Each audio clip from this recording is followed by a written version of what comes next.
Okay, let us start. Om Jnanatimirandasya Jnananjana चक्षुरुन्मिलितं येन तस्मै श्रीगुरवे नमः। श्रीचैतन्यमनोभीष्टं स्थापितं येन भूतले स्वयं रूपकदा मह्यं ददाति स्वपदान्। वन्देऽहं श्रीगुरो श्रीयुतापदकमलं श्रीगुरोन् वैष्णवांश्च श्रीरूपं साग्रजातं सहगना रघुनाथामृतं तं सजीवं साद्वैतं सावधूतं परिजनसहितं कृष्णचैतन्यदेवं श्रीराधा कृष्णपादान् सहगना ललिता श्रीविशाखान्वितांश्च नमः विष्णुपादाय कृष्णपृष्ठाय भूतले श्रीमते भक्तिवेदान्त स्वामिनिति नामिने। नमस्ते सरस्वते देवे गौरवाणी प्रचारिणे निर्विशेषशून्यवादी पाश्चात्यदेशतारिणे नमो महावदन्याय कृष्णप्रेमप्रदायते कृष्णाय कृष्णचैतन्य नामिने गौरतिषे नमः। हे कृष्ण करुणा सिन्धु दीनबन्धु जगत्पते गोपेश गोपिका कांत श्रीराधा कांत नमोस्तुते। तप्त कांचन गौरांगी श्रीराधे वृंदावनेश्वरी वृषभानुसुते देवी प्रणमामि हरिप्रिये नीलाचल निवासाय नित्याय परमात्मने बलभद्र सुभद्राभ्यां श्रीजगन्नाथाय ते नमः। वाञ्छाकल्पतरुभ्यश्च कृपा सिन्धुभ्येव च पतितानां पावनेभ्यो वैष्णवेभ्यो नमो नमः। जय श्री कृष्ण चैतन्य प्रभु नित्यानंद श्री अद्वैत गदाधर शिवासदि गौरभक्तवृंद। हरे कृष्णा कृष्णा कृष्ण हरे हरे हरे राम राम राम हरे हरे। मुखं करोति वाचालं पङ्गुं लङ्घयते गिरिं यत्कृपात्महं वन्दे श्रीगुरो दीनतारिणं परमानन्दमाधवं श्रीचैतन्यमीश्वरम्। Hare Krishna. We were reading Bhagavad Gita chapter 12, and in the last class, in verses 8 to 12, we discussed about the progressive stages of bhakti which the Lord describes. Okay, the progressive steps which one can take towards devotional service. And today we are going to discuss on uh, the final section of the 12th chapter. 12.13 to 20 is what we will discuss today. Hare Krishna, Molendra Prabhu. Hare Krishna, Prabhu. Humble obeisance. Am I audible? Yes, Okay, you are in US. yes. We flew over you actually. You did not see. Interesting.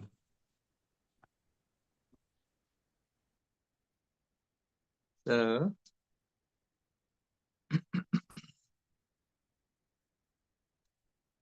so in the section of 12.13 to 20, the Lord is going to explain the devotional qualities which make a devotee very endearing to the Lord also and to every living entity. So there is a very strong intersection between this section as well as the 13.8 to 12 where the Lord describes about knowledge, the 18 items of knowledge. But here in 13 to 20, the Lord is describing about uh, a devotee's attitude, a devotee's disposition, the qualities which a devotee wears, and that are the qualities which make the devotees, which constitute of the devotee's vision and the devotee's interpretation patterns, reaction patterns. So let's dive into that.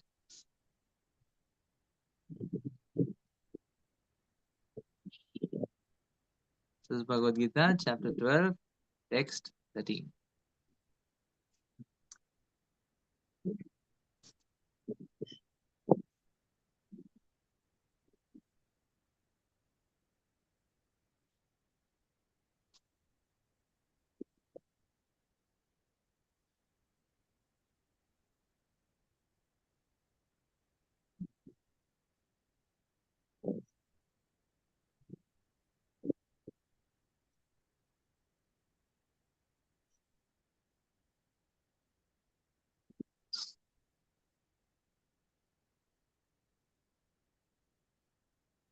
So let's take it up.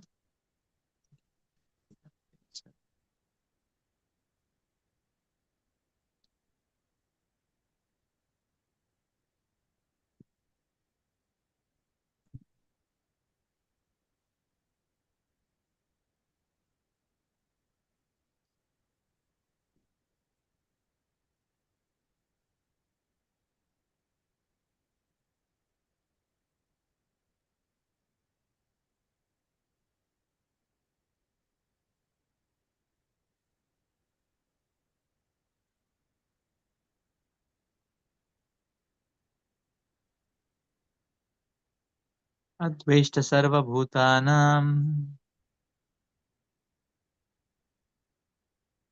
maitri karuna eva cha Metrikaruna nirmamo nirahankara Nirmamo samadukha sukha shami Samam santushta satatam yogi yatatma dridhanishchaya मयि अर्पितमनो बुद्धिर् यो मद्भक्ता स मे प्रियः.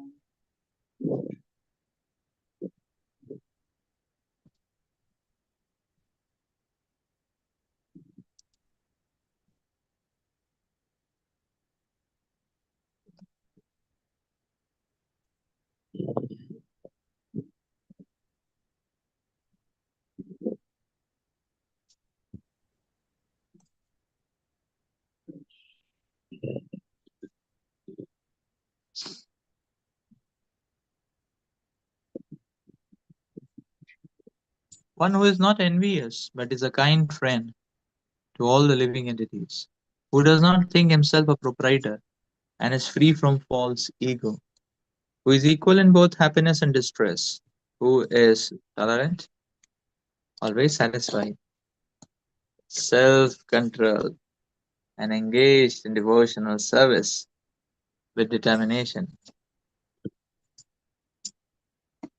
His mind and intelligence fixed on me, such a devotee of mine is very dear to me. Coming again to the point of pure devotional service, the Lord is describing the transcendental qualifications of a pure devotee in these two verses. A pure devotee is never disturbed in any circumstance, nor is he envious of anyone, nor does a devotee become his enemy's enemy. He thinks this person is acting as my enemy due to my own past misdeeds, so it is better to suffer than to protest. In the Srimad Bhagavatam 10:14-8, it is stated, Tattenukampam susamikshmanu bhunjanevatmakritam vipakam. Whenever a devotee is in distress or has fallen into difficulty, he thinks that it is the Lord's mercy upon him. He thinks, thanks to my past misdeeds, I should suffer far, far greater than I am suffering now. So it is by the mercy of the Supreme Lord that I am not getting all the punishment I am due. I am just getting a little by the mercy of the Supreme Personality of Godhead. Therefore, he is always calm, quiet, and patient despite many distressful conditions.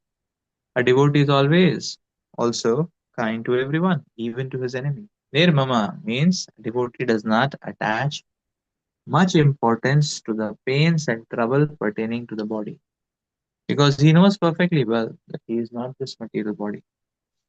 He does not identify with the body, therefore, he is freed from the conception of false ego and is equipoised in happiness and distress. He is tolerant and he is satisfied with whatever comes by the grace of the Supreme Lord.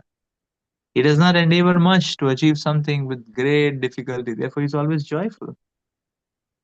He is completely perfect mystic because he is fixed in the instructions received from the spiritual master. And because his senses are controlled, he is determined. He is not swayed by false arguments because no one can lead him from the fixed determination of devotional service. He is fully conscious that Krishna is the eternal Lord.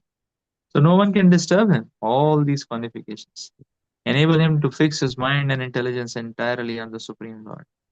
Such a standard of devotional service is undoubtedly very rare, but a devotee becomes situated in that stage by following the regulative principles of devotional service. Furthermore, the Lord says that such a devotee is very dear to him, for the Lord is always pleased with all his activities in full Krishna consciousness.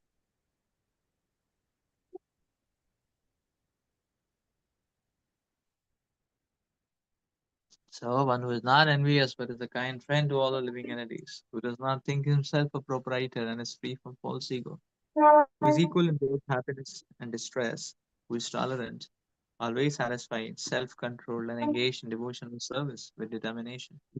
His mind and intelligence fixed on me, such a devotee of mine is very dear to me.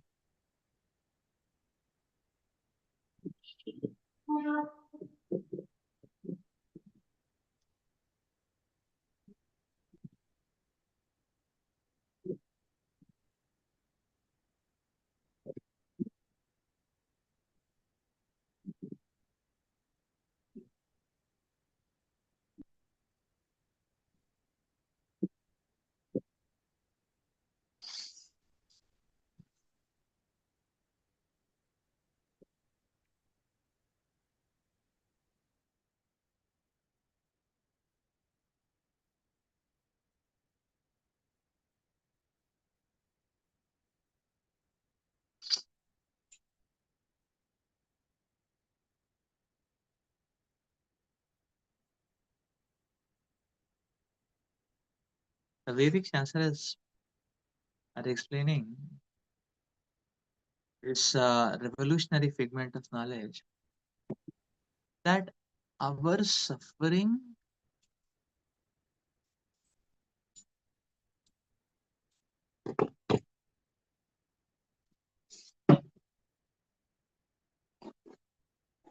is due to our own driving, driving into these wrong lanes,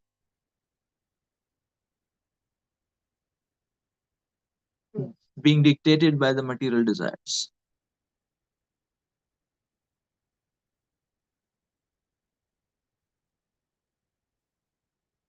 So, restlessness and turmoil is because of material attachments.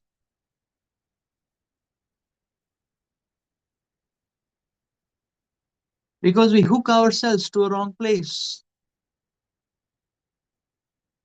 We hook ourselves to wrong things. And therefore, there is a constant sense of uncertainty and disturbance.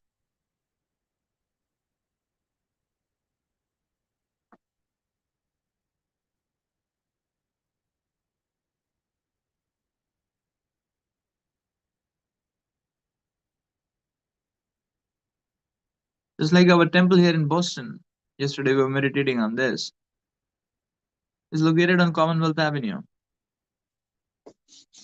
Now, Commonwealth Avenue, this particular road, has more than 400 buildings, at least. The number of our building is, the temple building is 72.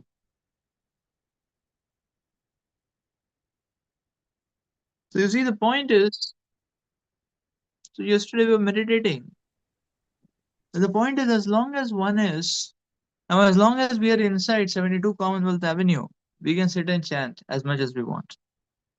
We can read Bhagavatam as much as we want. We can dress our deities as much as we want. We can cook prasad as much as we want. Serve the Lord, serve the devotees.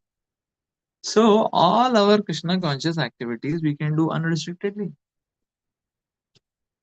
But suppose the person, but suppose if we leave 72 and we go to any other building, say for example, we go to building number 114 Commonwealth Avenue. Can we sit and chant as much as we want? Can we read Bhagavatam? Can we cook? Can we distribute prasad? Can we do kirtans? Not at all. Why? Because that place is not entitled to us. And therefore, if somebody goes into that place, and even if such a person is unnoticed and one is sitting on that place, In any other building, say 114, suppose the big hall room is open for some whatever reason, and one goes and sits there. One can say, "Oh, I'm sitting here. There's nobody's creating problem. I can chant. I can do anything." Yes, but there is always going to be uncertainty. As soon as somebody will catch, they will consider the person as a trespasser, will be prosecuted. So the place which is not entitled to us, we cannot remain peacefully. Is it not? The place which is not entitled to us, we cannot remain there peacefully. Every now and then the danger or the uncertainty will be there, that will be thrown off or will be prosecuted.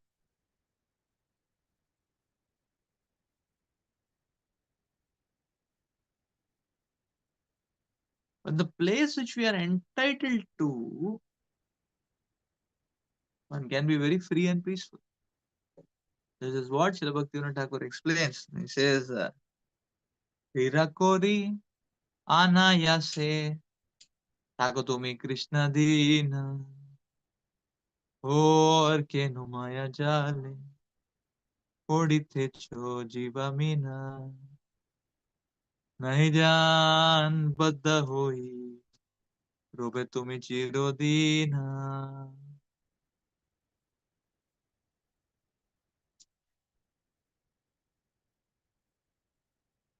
The very interesting fabric about this Mayajal is that we are ourselves grabbing onto this Mayajal.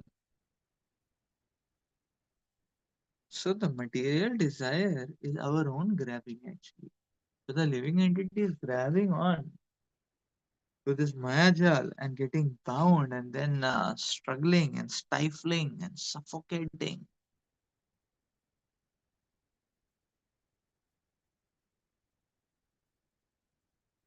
But who has told us to catch hold of this Mayajal?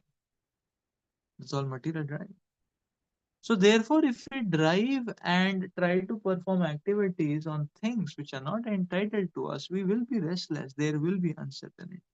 There is uncertainty in this material world because nothing belongs to us. Well, our heritage is the spiritual world, not this material world. So the point is, see, not only the material world is flickering and fleeting, but the other aspect is that not only this the material world is not our entitlement. It's not our property.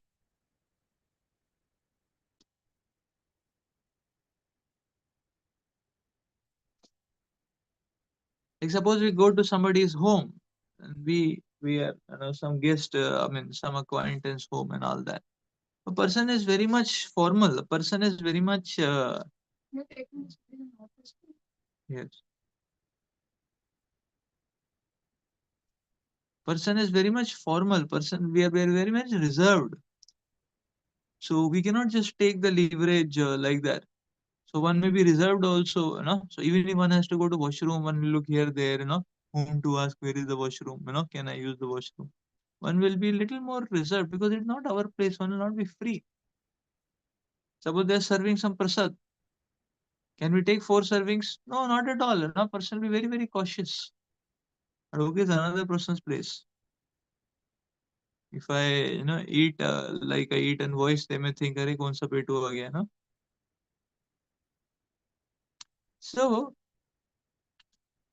the place.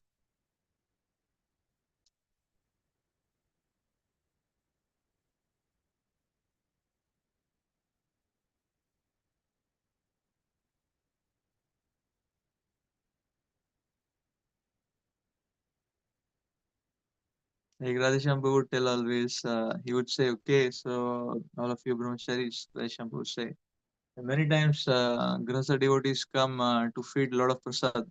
He said, whenever we're in traveling or we're going here and then, Grahastha devotees feed prasad. Radheshampu had told all of us, don't eat too much. Eat very little, very little.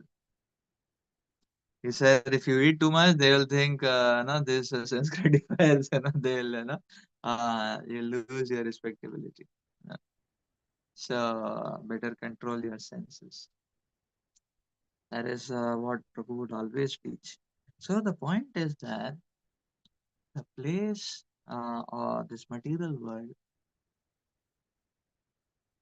if we ourselves drive on these material lanes and allow ourselves to get attached to these material desires, these material attachments create the restlessness in our life. That is why a materialistic person cannot exhibit any of these qualities which are mentioned here. Nirmama, Niramahankaro. It's not possible for them to manifest these qualities. Why? Because they're attached. They're attached.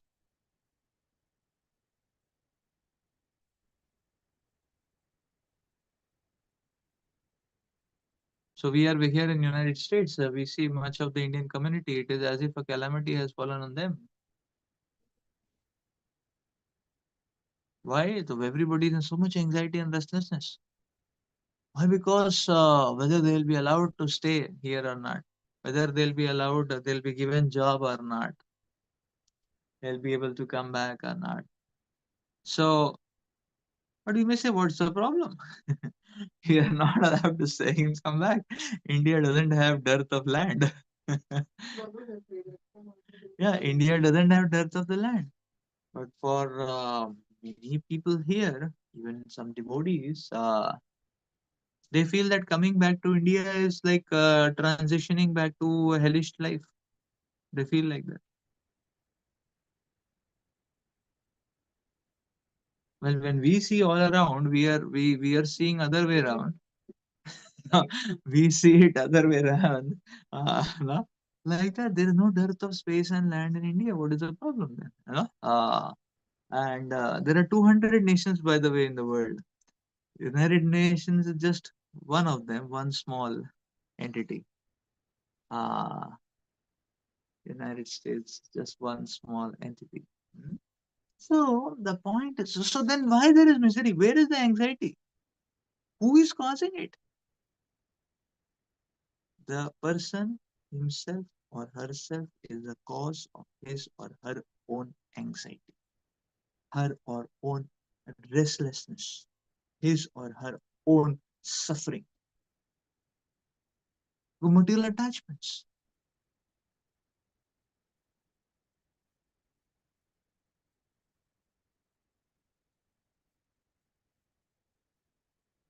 So therefore, if the mission of the Lord is the goal, then there is no restlessness. Why there should be restlessness? Is there a dearth of living entities in India to preach to?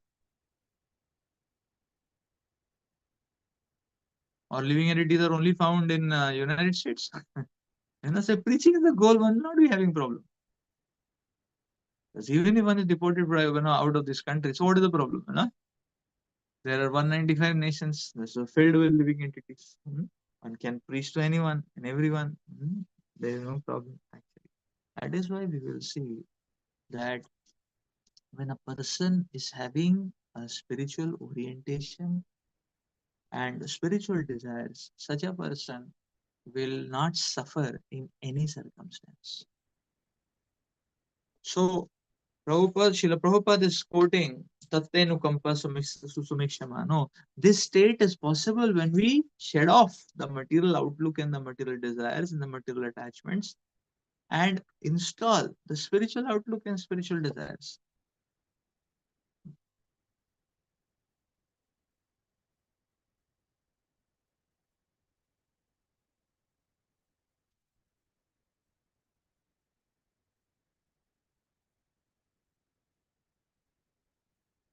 So the sometimes, so we see many times, I saw it in Australia also, people are crying for, dying for, crying for permanent residency. I was saying, oh, this country is not giving permanent residency. They're very strict fellows. A person is crying and dying and ready to do anything and everything and so on and so forth. So, okay, what is the, I mean, so first of all, in this material world, getting permanent residency has no value only. Why? Because entire material world is not permanent. And Yamaraj himself is not giving permanent residency to any living entity. What is the use of this country is giving permanent residency? So So sometimes people are spending more than half of their life just to get permanent residency. And by the time the officers in Yamaraj's office or yamlok.com may be having a laugh because they say that okay, you got permanent residency of this country, that country, but your residency of the body is about to expire now. So therefore, one should not give too much weightage to the things which are happening to one's own body and mind. Not giving too much weightage to the mind means what? That not valuing the mental demands so much, just neglecting it. The mind is saying, no, I want this, I want that. So if you start giving value to it and start running after it, oh, the person is going to be very miserable.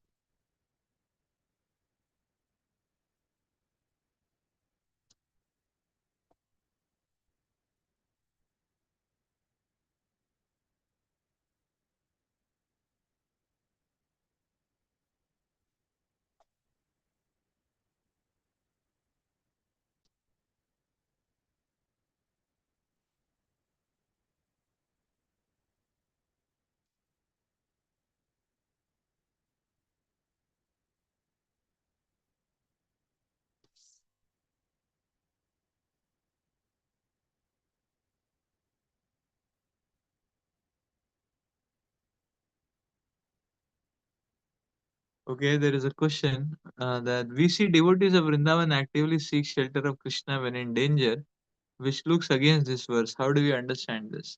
Yes. So the devotees of Vrindavan are calling out for Krishna when they are in danger. Why? Because that danger,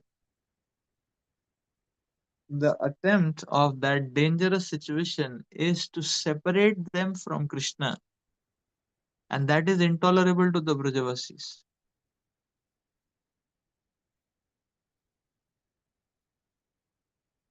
So what are these all these demons who come to Vrindavan? What are they trying to do? Their goal is to separate Krishna from them, and that is something which is intolerable to them.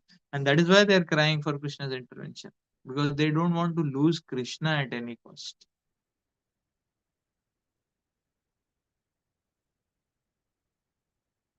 Whereas in the material world, no, generally people are crying to Krishna. The object is not that okay, situations are separating me from Krishna, so let me always remember you and let me always no, that no, that is not the cry. The material cry is okay, let me not lose my job in United States. Let me not let my visa continue, or let me get the permanent residency or whatever. That is the kind of there is an earth and sky of difference between these two desires.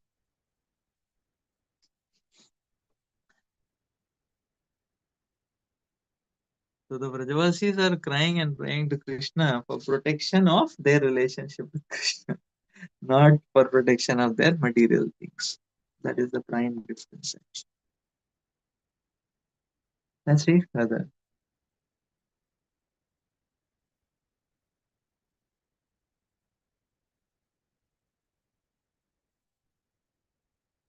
Yasminno dijate loko lokano dijate chayaha harshamarsha bhayodvege mukto yaha sachame priyaha.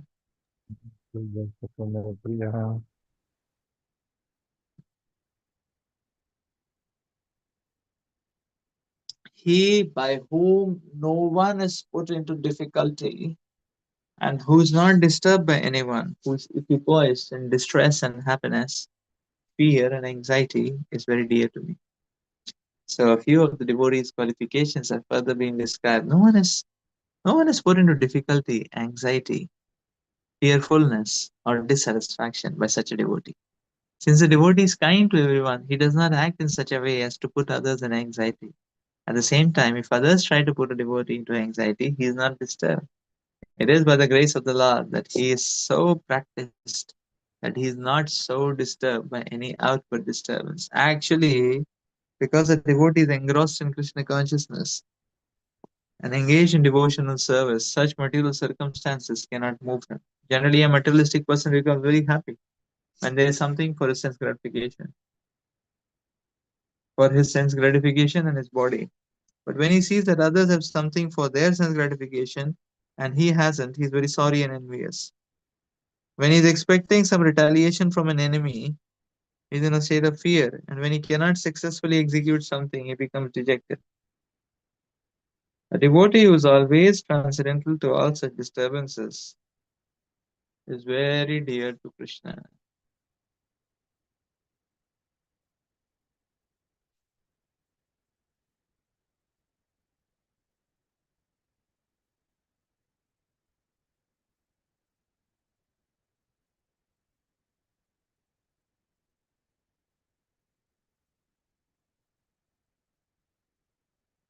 It's a very great lesson here. We can learn and understand that the Krishna wants us, the Lord is pleased when we remain focused in servitude to Krishna. The Krishna likes focus, Krishna doesn't like distractions.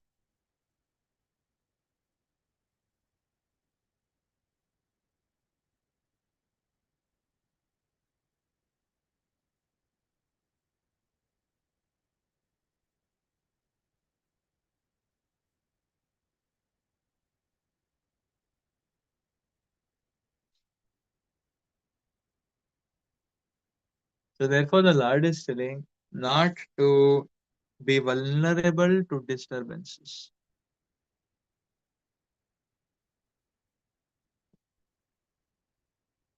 Not to be vulnerable to disturbances.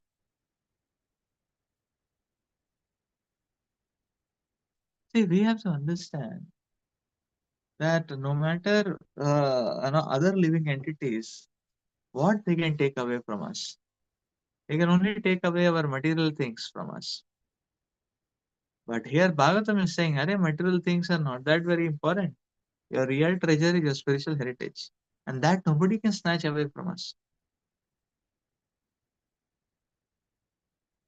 So suppose if say if somebody has a lot of money, then that money may get snatched away. Some thief may come and take away the money. That is possible.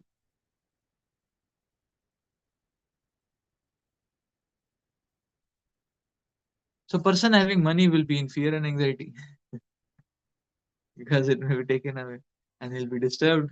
No? Similarly, person having any possession will be disturbed. But we have to understand it is only the material possessions can be snatched away. The spiritual possessions can never be snatched away. Can anybody take away our taste of the for the holy name? No. Can anybody take away our taste for Bhagavatam? No. So the real shelters can never be taken away. That is why a devotee is not disturbed by any external. If anybody does something wrong to him, he is not disturbed.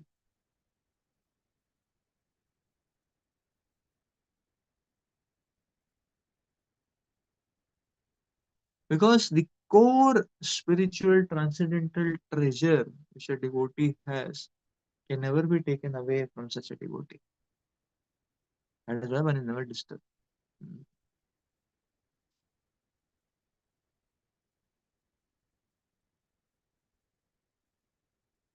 Say, and the second aspect is also understandable.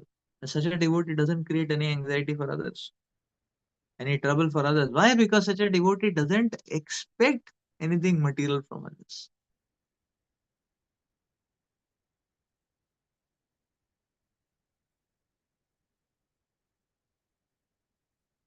So when we expect material returns, then we create anxiety and trouble for others. But when we don't expect anything material from people, then we don't create any anxiety or trouble. Suppose I am expecting to take out some money from you. Now my dealings will be to extract money, and you'll realize, hey, this fellow is wanting to extract a lot of money. Hey, I will not give so much money. I'll give less money. So, so the other person is also intimidated, and uh, uh, and I'm also restless because I want money and he is preserving the money. So there is a fight now. There's a duet, which takes place. This is a material deal. So I am in anxiety whether I will be able to snatch out some money, and he's in anxiety because he doesn't want to give money. Uh, So why to bring money in between? So if we take off money from the middle, then there is no anxiety. Neither I am in anxiety nor I am creating trouble for others because I'm not expecting anything in return. No, anything material for them.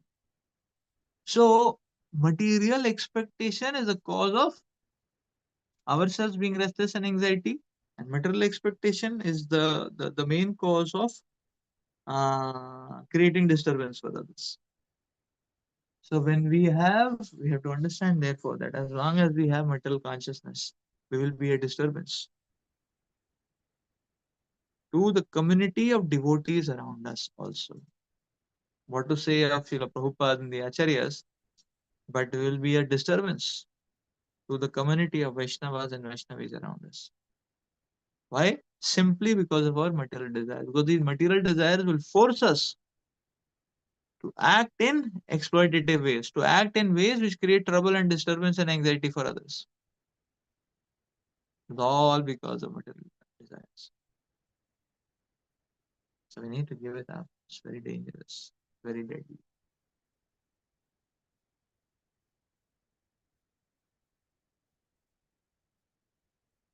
Let's read further.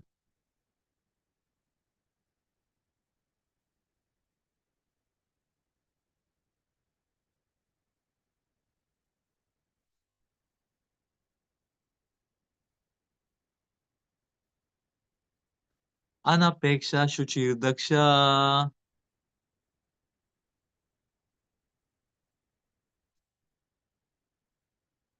Udasino Gata Vyatha Dasino Gata Gata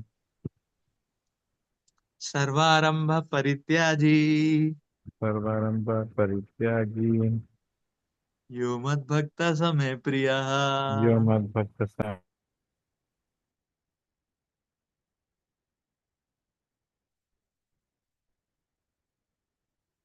My devotee who is not dependent on the ordinary course of activity, who is pure, who is expert, who is without cares, who is free from all pains, and not striving for some results, is very dear to me.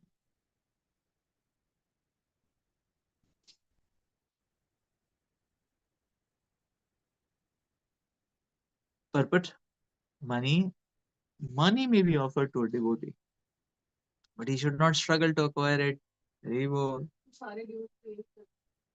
If automatically, by the grace of the Supreme, the money comes to him, he is not agitated.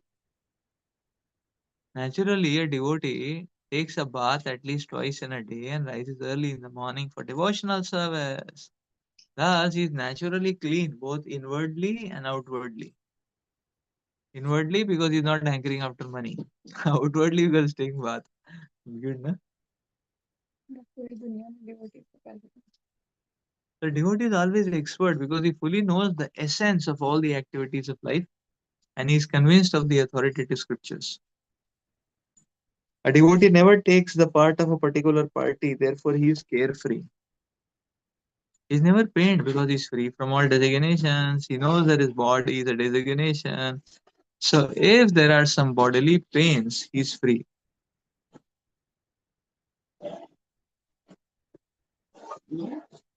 The pure devotee does not endeavor for anything which is against the principles of devotional service. For example, constructing a big building requires great energy, and a devotee does not take to such business if it does not benefit him by advancing his devotional service. He may construct a temple for the Lord, and for that he may take all kinds of anxiety, but he does not construct a big house for his personal relationships. So, it's very beautiful.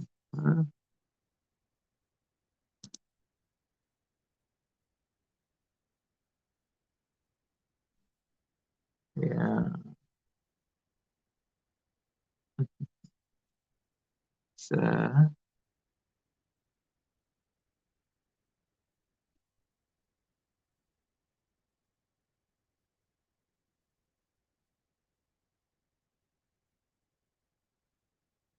so my devotee is not dependent on the ordinary course of activities. who is pure, expert, without cares, free from all pains, and not striving for some results, is very dear to me.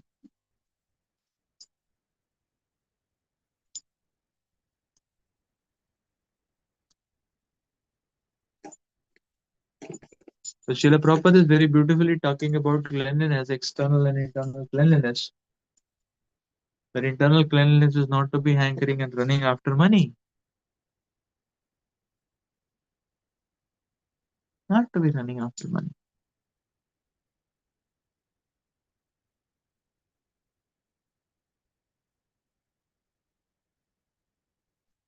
That's internal cleanliness. And external cleanliness is taking a bath twice or thrice a day.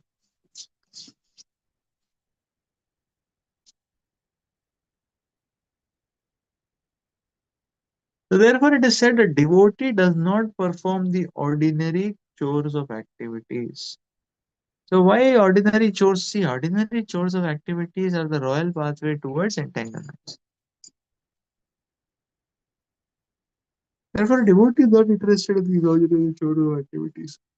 Because the devotee doesn't want to remain on this platform of entanglement. The devotee wants to go further.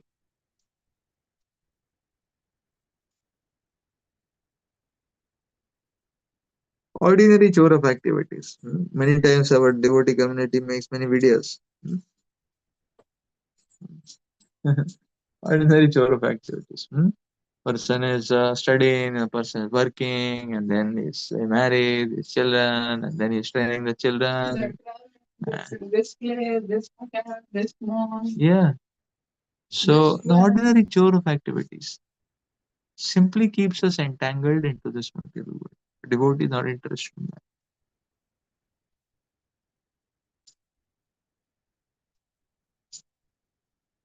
So activities in devotional service may appear simple, but they are most extraordinary. Why they are extraordinary? Because they cut the entanglement of these material shackles.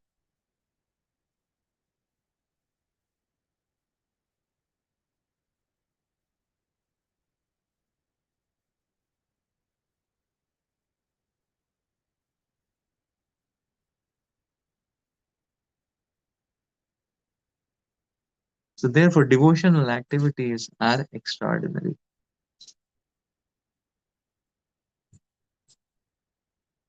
So ordinary course of activities are such a track that once we are into it, it is very difficult to come out.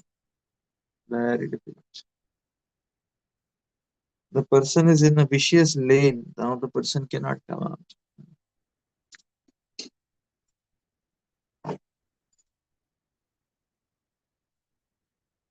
These ordinary chores of activities are like that. The person feels oneself bound.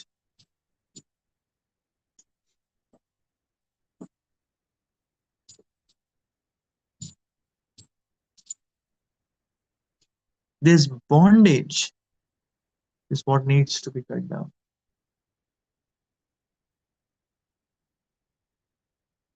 Therefore, Krishna sansar kari chhadi anachar.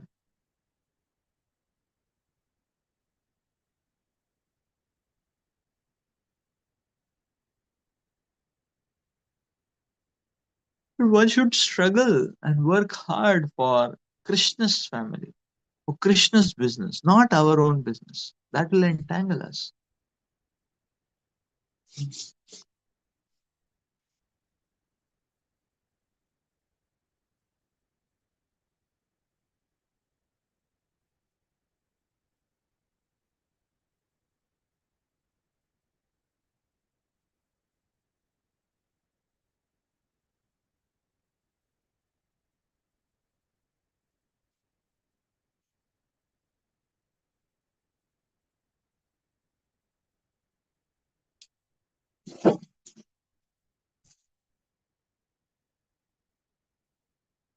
So we will see in that sense, spiritual life is completely revolutionary. And that is why one should not succumb to the common routines which the society understands. But one should bring about more meaning and strength in one's life.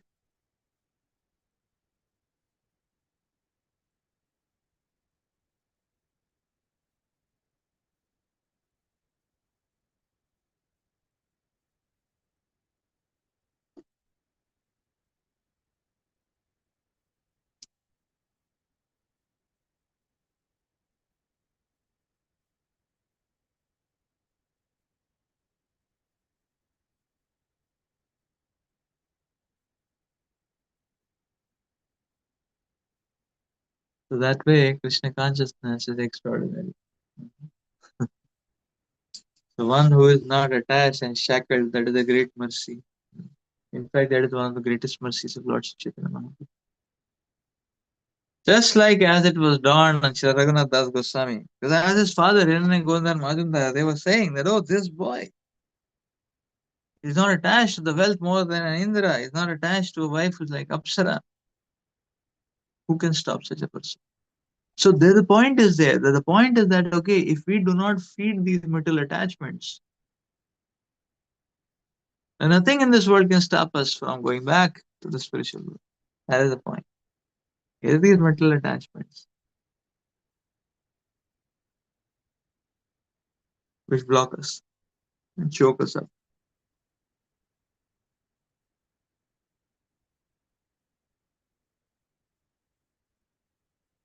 Let's read further.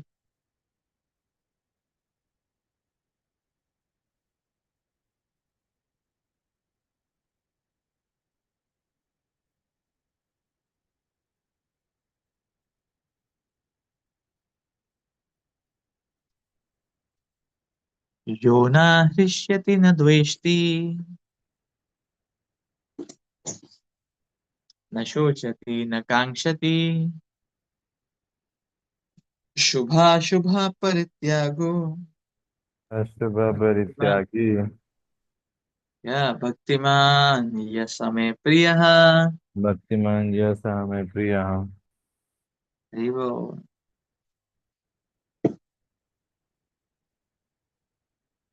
one who neither rejoices nor grieves, who neither laments nor desires, who renounces both auspicious and inauspicious things. Such a devotee is very dear to me. Haribo.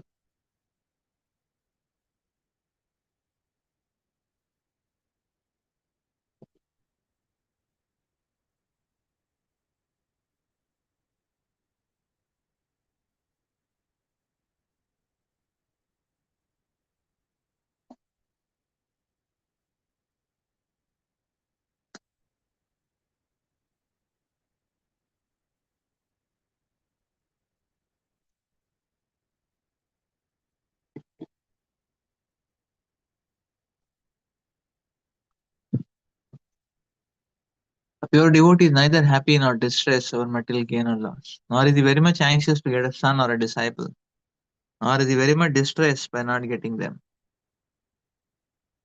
If he loses anything which is very dear to him, he does not lament. Similarly, if he would get what he desires, he is not distressed. Oh, if he does not get what he desires, he is not distressed.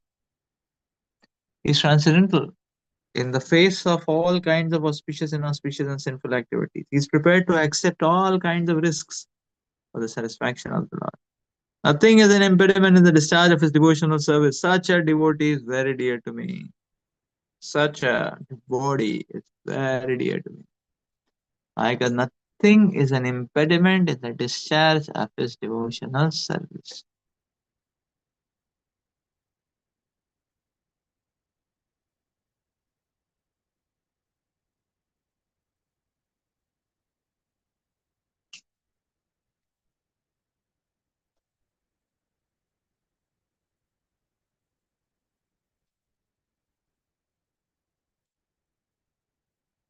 See, we can understand the Lord is explaining further from different angles so that you can get a very deep analysis. These material attachments are like hooks. So when one is hooked, then one is grieving and rejoicing. So person is grieving and rejoicing, that means person is hooked. Because one who is not hooked will neither grieve nor rejoice. Or is not hooked.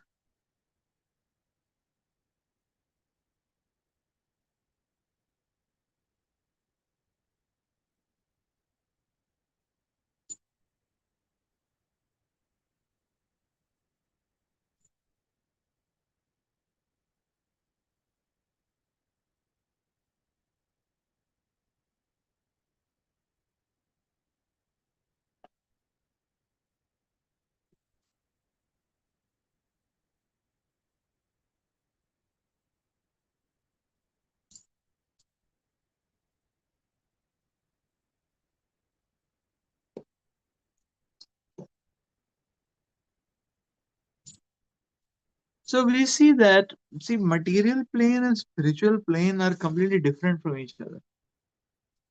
No, material plane is the plane of changing flux. Therefore, there is always anxiety.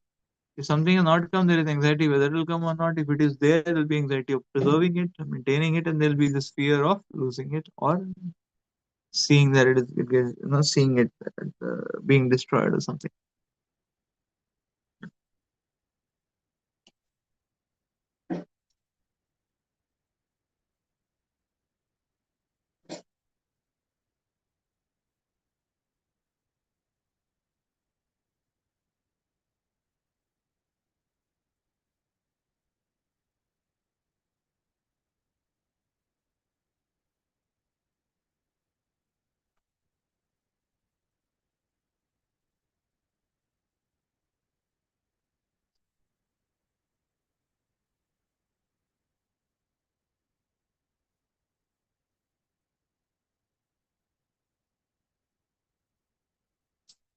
So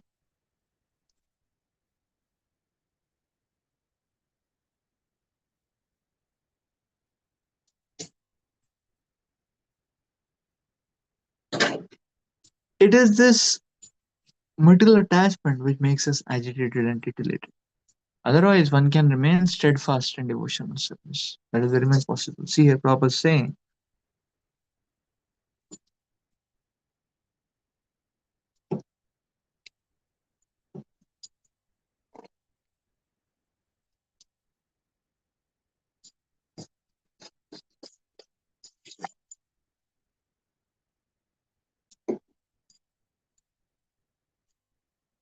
so this is only possible. See, Prabhupada is saying this kind of state when one is unaffected is only possible when the devotee is prepared to accept all kinds of risks for the satisfaction of the Supreme Lord.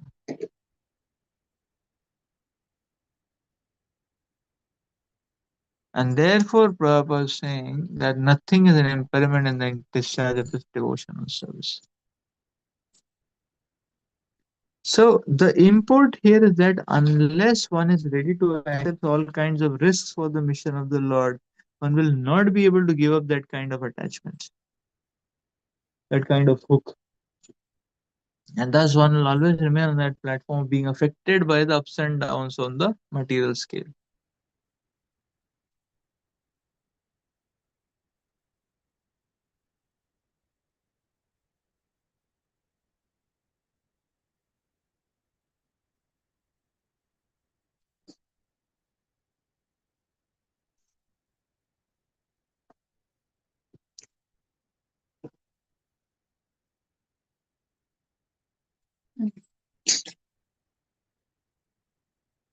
Let's read further.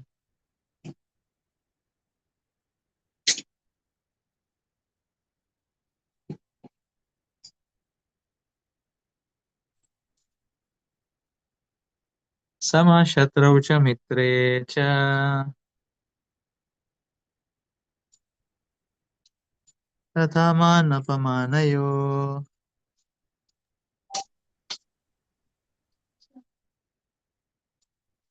shitoshna sukha dukkeshu Krishna Sukha Dukkheshu samasanga vivarjitaha Asanga Vibhajitaha tulyaninda sutirmauni Gaminda Satir Bhavani santushto yena kenachet Santushtayena Kenachit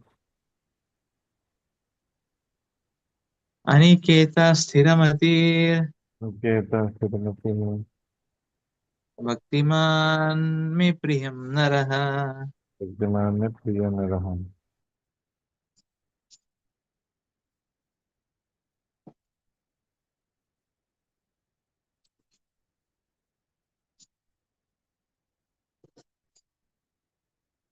One who is equal to his friends and enemies, and who is equipoise in the honor and dishonor, heat and cold, happiness and distress, fame and infamy, who is always free from contaminating association, always silent and satisfied in himself, who does not care for any residence, who is fixed in knowledge and who is very much engaged in devotional service. Such a person is very dear to me.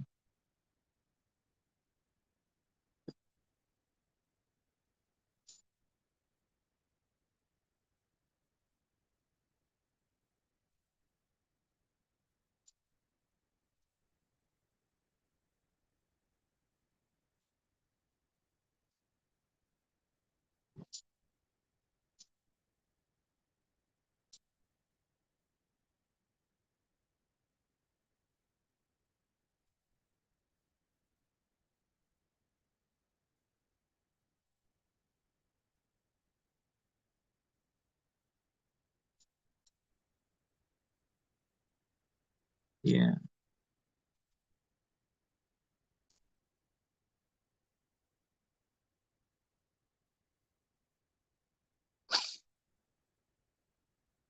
Purpose.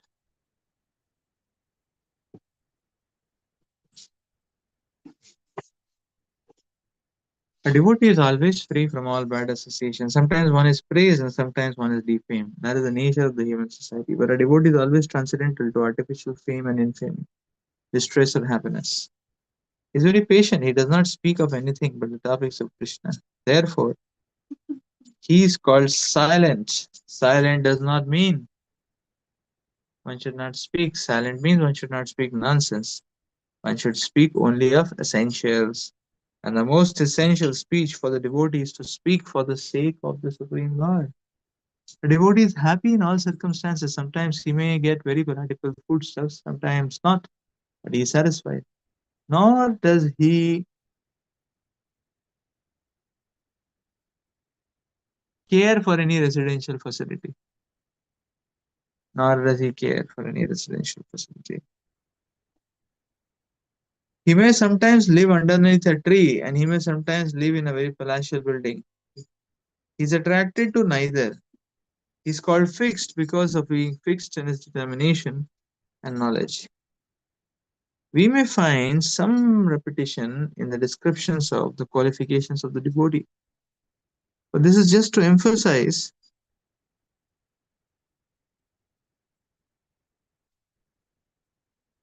the fact that a devotee must acquire all these qualifications.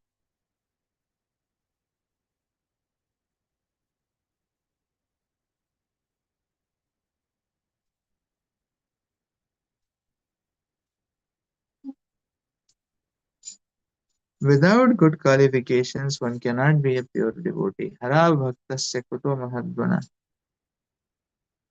One who is not a devotee has no good qualification. One who wants to be recognized as a devotee should develop all these good qualifications. Of course, he does not extraneously endeavor to acquire these qualifications, but engagement in Krishna consciousness and devotional service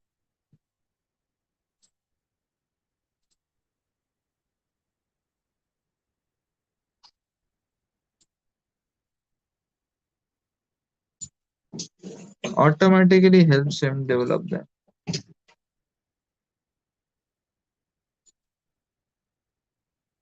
Hmm.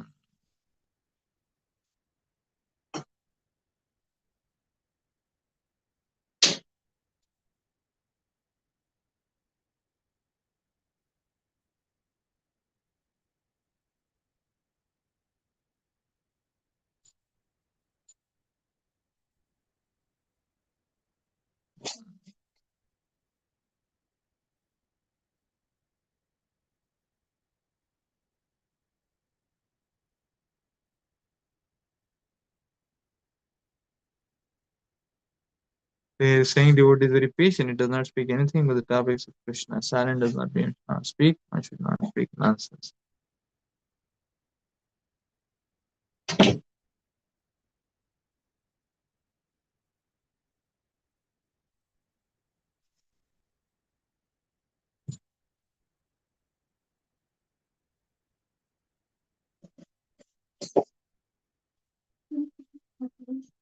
Yeah.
So,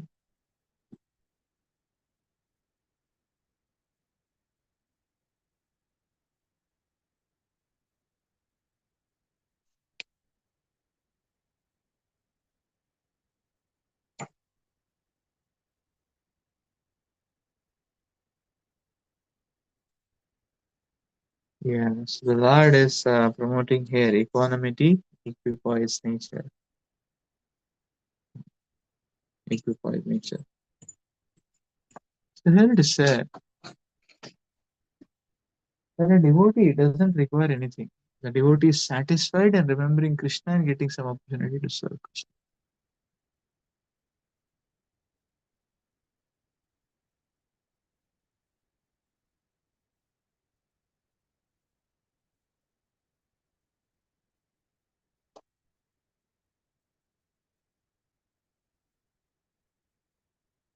Yeah. So one should not fluff around in nonsense. Hmm.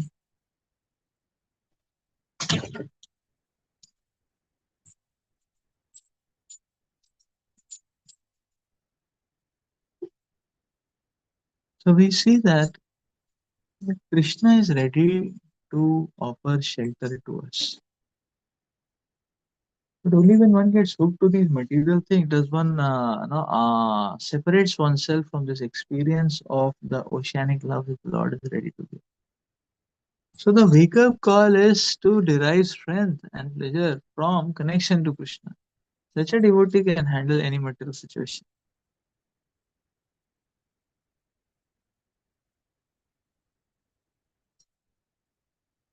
Let's get a text 20 now.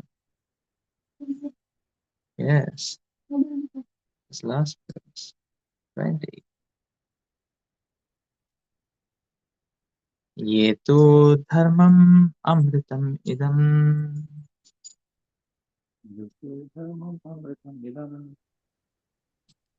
यथोक्तं पर्युपासते यथोक्तं पर्युपासते श्रद्धाना मत्परमा श्रद्धानामत परमा भक्तास्ते जीव मे प्रियः.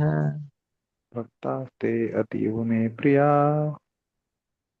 Yeah, those who follow this imperishable path of devotional service and who completely engage themselves in faith, making me the ultimate supreme goal, are very, very dear to me.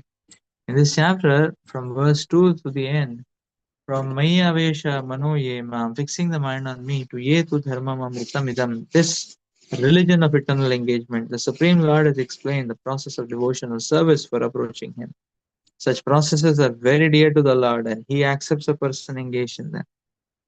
The question is, who is better, one who is engaged in the path of impersonal Brahman or one who is engaged in personal service of the Supreme Personality of Godhead?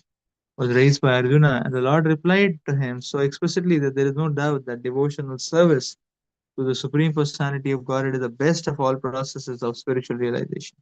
In other words, in this chapter, it is decided that through good association, one develops attachment for pure devotional service and therefore thereby accepts a bona fide spiritual master, and from him begins to hear and chant and observe the regulative principles of devotional service with faith, attachment, and devotion, and thus become engaged in the transcendental service of the Lord. This path is recommended in this chapter. Therefore, there is no doubt that devotional service is the only absolute path for self realization, for the attainment of the Supreme Personality of Godhead. Now, the impersonal conception of the Supreme Absolute Truth, as described in this chapter, is recommended only after the time one surrenders himself.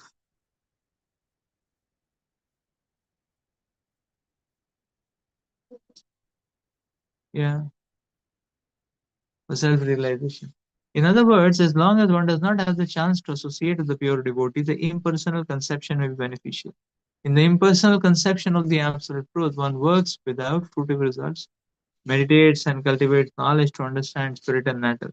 This is necessary as long as one is not in the association of a pure devotee. Fortunately, if one develops a desire directly to engage in Krishna consciousness and pure devotional service, he need not to undergo step by step improvements in the spiritual realization.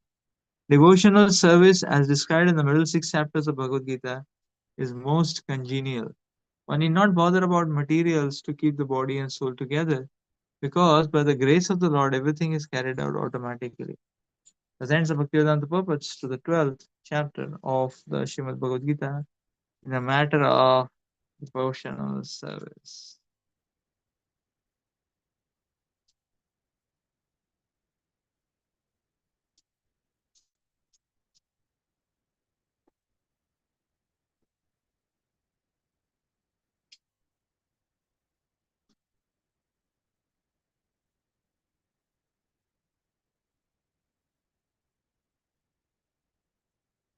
Okay, so let's stop here for today. Do we have any questions?